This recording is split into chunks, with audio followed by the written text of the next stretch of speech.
Thank you for watching Ebony Ladies in the DR. I'm your host, Bridget. Bienvenidos a mi canal. Gracias por mirar. It's that time again, everybody, for a little bit of Spanish.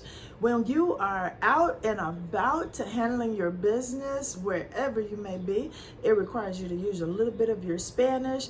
When you go into a business, before immediately start talking and asking all of your questions, pause. Necesito una cita. Say, do I need an appointment? Necesito una cita? Do I need an appointment? Necesito una cita? Do I need an appointment?